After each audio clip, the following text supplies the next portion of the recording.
Hi there and welcome back to my channel. This is Sean, the Honest Book Reviewer, with another book review.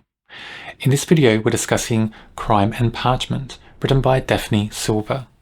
It's the first book in a new Cozy Mystery series, and it's called the Rare Books Cosy Mystery series. For a Cozy Mystery series that's themed on rare books, not enough time is spent with the main character working with rare books.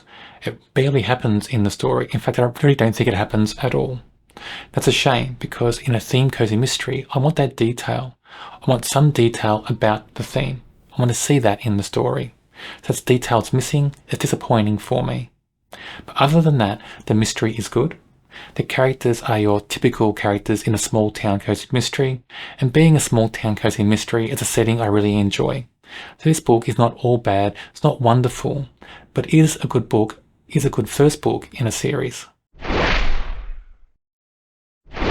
Juniper is our protagonist in this story, and she's going to visit her sister Azalea.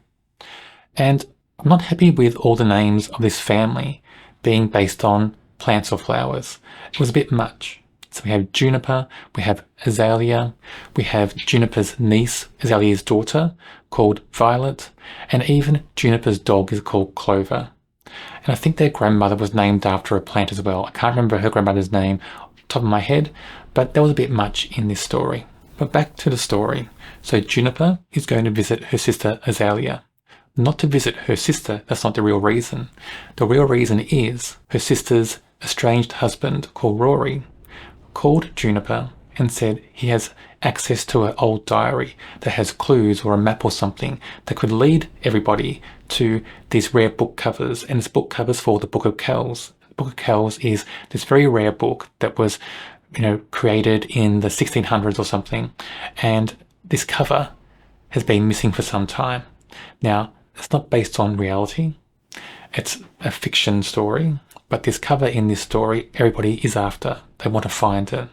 And for some reason, Azalea's estranged husband has access to a diary that could lead somebody to that cover.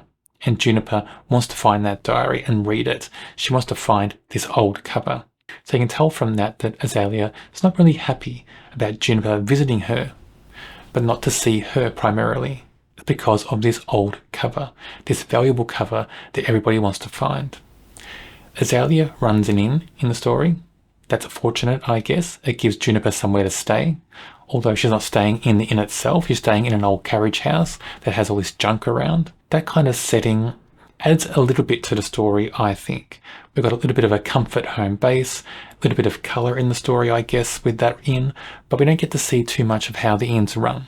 We just get to see Azalea kind of running everywhere, trying to do things. She's a bit manic in the story, actually. And we get to meet Keisha. Now, Keisha is a teenager who helps out at the inn.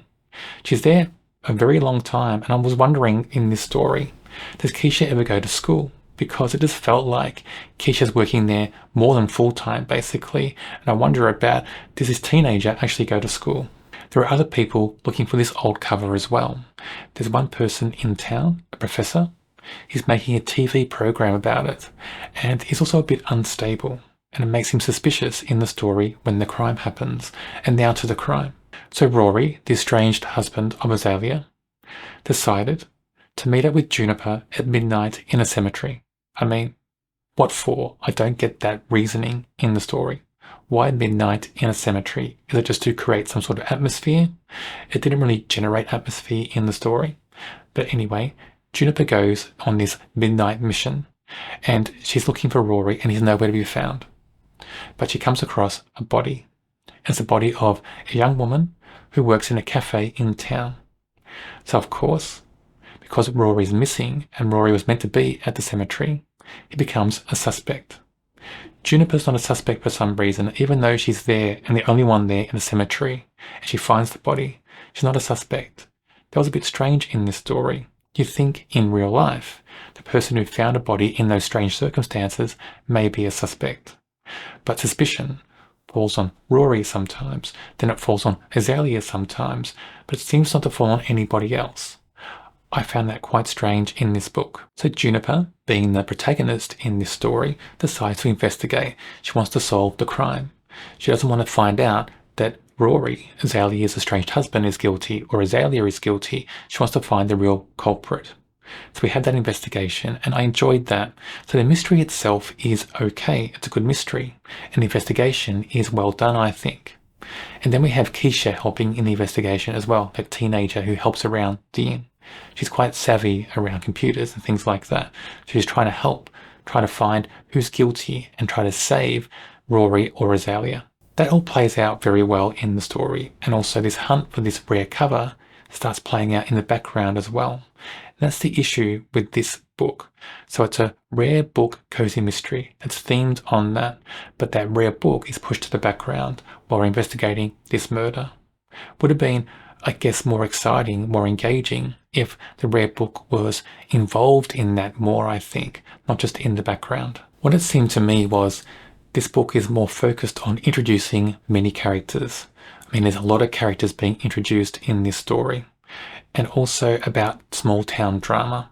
That seems more important than even the murder sometimes in this story. That's strange to me.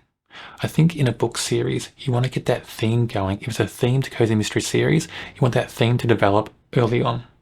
You can introduce other characters in future books in the series, but people want to see that theme because sometimes those themes are very exciting, very engaging, and I like themed cozy mysteries as well. So I want to see more about Rare Books. I want to see the main character working with Rare Books. But for the characters in this story, we have typical small town characters. We have people that are nice, we have people that cause drama, cause friction. We have all sorts of people in this story. We have people who are a bit stereotypical, we have people with little quirks, but it's all small town stuff that you see in many cozy mysteries. So nothing that stands out as being unique, but it's all cleverly done anyway, and I enjoyed the characters in the story. Juniper, who is the protagonist in this book, hasn't won me over yet.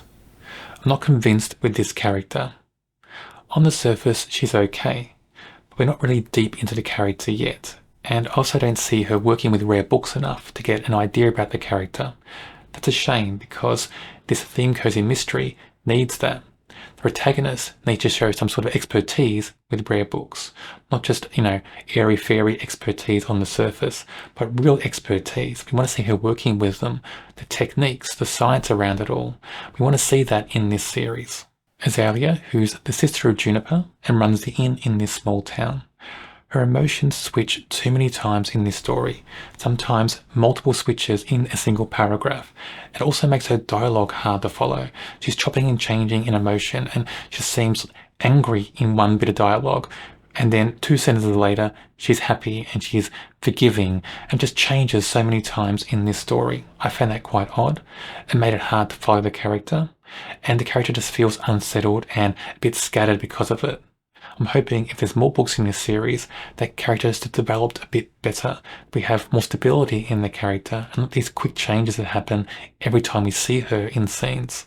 Keisha is a teenager helping out at the inn in this story. She seems the most stable. She seems the most adult-like of all the major 3 characters in this book. That's very strange. Also, doesn't seem like a teenager in this story. She feels like she's early 20s, just from her behaviour, her dialogue, her actions, the way she interacts with people. She just seems older than her years. Bit of a flaw with the character. I'd rather this teenage character to be a real teenager, but she doesn't feel like that in the story. For a first book in a cozy mystery series, this is okay. The mystery is good, the characters are good. But for a themed cozy mystery, it's missing just detail on that theme. That's a shame.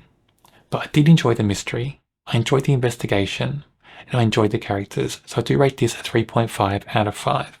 I think if future books in this series have more detail on the theme, that we see the protagonist working with Rare Books, it will just make these books even better. On my channel, I review many cozy mysteries. If you enjoy cozy mysteries, check out my channel and subscribe. On the screen now is a link to a video for another book I'm sure you'll enjoy.